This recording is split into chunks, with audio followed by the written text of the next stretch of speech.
ये जो दुनिया है, ये ब्रह्मांड जिसमें हम रहते हैं, क्या ये सच है या सिर्फ एक इल्यूजन, एक भ्रम है? देखिए, ये सवाल कोई नया नहीं है। हजारों सालों से बड़े बड़े साधक, बड़े बड़े खोजी इसी सवाल से जूझते आए हैं। तो चलिए, आज हम इसी रहस्य को समझने की कोशिश करते हैं, वो भी वैदिक नजरिए से।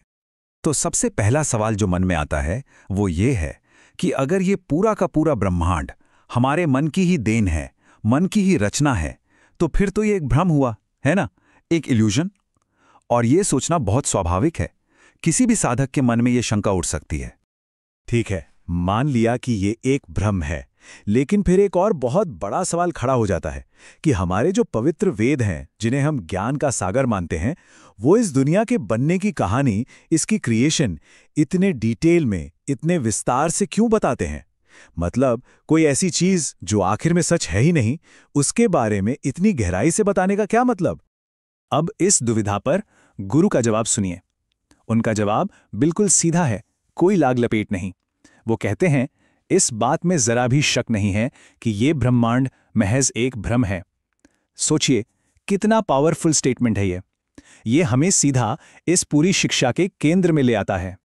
तो फिर सवाल ये है कि अगर ब्रह्मांड के बारे में बताना वेदों का असली मकसद नहीं है, तो फिर उनका असल मकसद क्या है? वो हमें सिखाना क्या चाहते हैं? चलिए अब इस पर गौर करते हैं।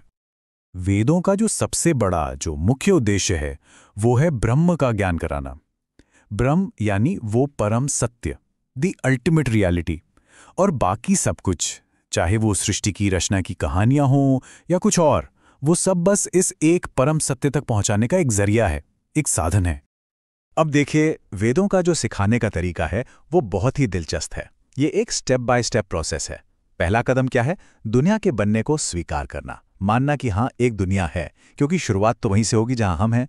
दूसरा कदम ये दिखाना कि ये जो दुनिया दिख रही है ये झूठी है, भ्रामक है। और फिर आता है तीसरा और आखिरी कदम, जो है सच्चे ब्रह्म का ज्ञान कराना। कितना सिस्टमैटिक तरीका है ना? यहां पर एक और सवाल मन में आ सकता है, और आना भी चाहिए, कि अगर ये एक फिक्स्ड मेथड है, तो फिर हमारे ग्रंथों में सृष्टि की रचना के इतने अलग अलग वर्जन क्यों हैं?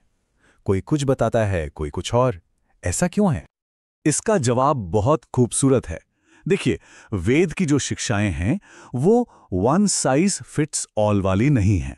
उन्हें हर साधक के आध्यात्मिक लेवल, उसकी समझ के हिसाब से ढाला गया है, बिल्कुल एक दर्जी की तरह, जो हर इंसान के लिए उसके नाप का कपड़ा बनाता है।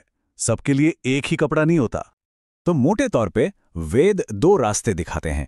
ये रास्ते साधक की तैयारी और उसकी योग्यता पर निर्भर करते हैं। पहला रास्ता है उन लोगों के लिए जिन्हें एक स्ट्रक्चर्ड स्टेप बाय स्टेप तरीके की जरूरत होती है। उन्हें सृष्टि का क्रमिक विकास सिखाया जाता है। और दूसरा रास्ता है उनके लिए जो ज्यादा एडवांस्ड हैं। उन्हें एक साथ होने वाली रचना के बारे में बताया जाता है कि ये सब बस एक विचार से पैदा हो गया। तो चलिए, पहले रास्ते को थोड़ा समझते हैं। ये जो क्रमिक विकास का रास्ता है, इसमें सिखाया जाता है कि कैसे सबसे पहले प्रकृति यानी प्राइमल नेचर, फिर उससे महत्त्व यानी द ग्रेट इंटेलेक्ट, फिर उससे तत्व यानी एलिमेंट्स बने, और फिर आखिर में ये दुनिया और हमारा शरीर बना। ये सुनने में एक तरह की साइंटिफिक प्रोसेस जैसा लगता है ना? अब आते हैं दूसरे रास्ते पर, जो सच कहूं तो और भी ज्यादा दिलचस्प है। जो साधक ज्यादा तैयार हैं, उन्हें सृष्टि की रचना कैसे समझाई जाती है? एक सपने की तरह। जरा सोचिए, जब हम सपना देखते हैं तो हमारे विचारों से पल भर में एक पूरी की पूरी दुनिया खड़ी हो जाती है, बिल्कुल वैसे ही। और ये सपना, ये दुनिया पैदा ही क्यों होती है?